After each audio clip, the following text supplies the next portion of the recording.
Buenos días, profesor y compañeros. Hoy sustentaremos nuestra tesis preliminar mediante el esquema numérico usando la estrategia por generalización y definición.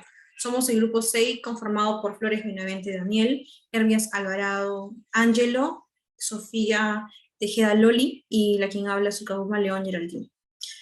Como tesis preliminar frente a la violencia sexual contra la mujer, el Estado debe garantizar el cumplimiento de las leyes ya establecidas para proteger los derechos de la mujer y concientizar a la sociedad.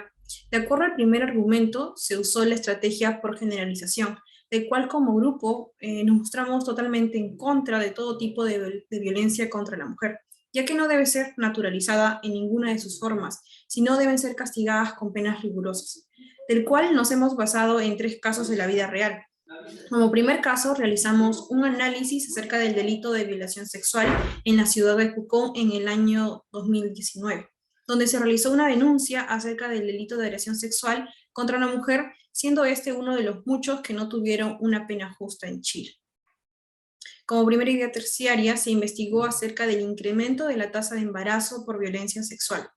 La organización de Miles apoya la idea de realizar un aborto hasta las 22 semanas en el caso de violación, por el incremento en la tasa de embarazo no deseado. Como segunda idea terciaria, se estudió acerca de la valoración de riesgo en mujeres víctimas de agresión sexual. Ese tipo de violencia tiene un alto riesgo de valoración en mujeres, ya que han sido víctimas y a la vez poder prevenir el feminicidio adoptando medidas de protección correspondientes. Como segundo caso, se investigó el delito de abuso sexual que se dio en Ocosingo en el año 2021, el cual se reportó a las autoridades del Ministerio Público mostrando indiferencia al archivar el caso, lo cual hizo pedir justicia por medio de protesta, dando a entender que se necesita presión social para una investigación rigurosa sobre los crímenes. Esto se repite constantemente, exponiendo a las mujeres a todo tipo de peligro en la sociedad. Bien, finalmente tenemos el estudio sobre el caso de abuso sexual que ocurrió en Surco en el año de 2020. Como primera idea terciaria tenemos que el cumplimiento de la pena establecida por el hecho atroz hacia un estudiante, o sea que sí hubo un cumplimiento de lo requerido anteriormente. Y como segunda idea terciaria tenemos que la mayor eficiencia de la prohibición del consumo de sustancias ilegales. Esta idea se tiene que cumplir y también puede servir de ayuda para concientizar a la sociedad, más que todo a los padres de familia, para que puedan dar una mejor educación de aprendizaje de valores también a sus hijos y para que no cometan, gracias a estas sustancias, estos actos tan atroces.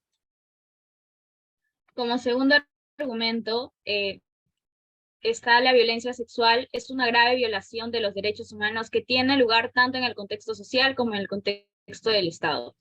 La violencia sexual es cualquier acto sexual de la persona mediante coacción por otra persona, independientemente de su relación con la víctima, en cualquier ámbito, ya sea en colegios, en calles o incluso en nuestro entorno familiar. La violencia sexual tiene raíces profundas en nuestra manera de pensar, actuar y comunicarnos, razón por la cual a veces hombres y mujeres llegan a justificarla o incluso a promoverla como medio de control social. Por ejemplo, cuando una mujer es agredida por su pareja y no la denuncia pensando en que hizo algo malo para que esa persona le pueda golpear, o cuando justificamos un caso de violación a una mujer con tan solo ver su forma de vestir o tal vez porque salió a altas horas de la noche. Como consecuencias de la violencia sexual contra la mujer está el traumatismo ginecológico, los embarazos no deseados, abortos inseguros, disfunción sexual, las infecciones de transmisión sexual, incluida la infección por el VIH, que es la más grave, la salud mental, la depresión en personas que han sido violentadas, el trastorno por estrés postraumático, la ansiedad, las dificultades de sueño, trastornos de pánico y comportamientos de altos riesgos. Entre ellos también está el comportamiento suicida. Entre los tipos de violencia sexual hay muchos tipos de violencia, pero los principales son la violencia económica, que es el cual se busca alguna causa de pérdida económica con tal de limitar a las mujeres. También está la violencia laboral, que es la explotación hacia las mujeres por las horas de trabajo o por un ascenso.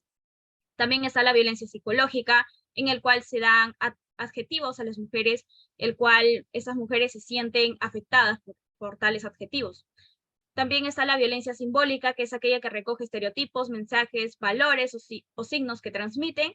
y favorecen el hecho que se repitan relaciones basadas en la desigualdad, el machismo, la discriminación o la naturalización de cualquier rol de subordinación de las mujeres en nuestra sociedad. Y también, por último, tenemos la violencia física y sexual, que son las más comunes y que mayormente vemos en la televisión, que es las que se dan diariamente. Como segundo caso secundario, por ello, el Estado frente a la violencia sexual busca incrementar las penas a las personas que cometen este abuso. Dichas acciones se ven reflejadas en la creación de la Ley 3036-4, la cual establece medidas de prevención, atención y protección a las víctimas, para el logro de implementar medidas abordando riesgos, manteniendo una comunicación estrecha con las comunidades y respondiendo con celeridad a cualquier indicio de incidente. Y finalmente, el Estado debe fomentar el respeto a los derechos humanos de la mujer para reafirmar su rol e importancia en la sociedad. Muchas gracias.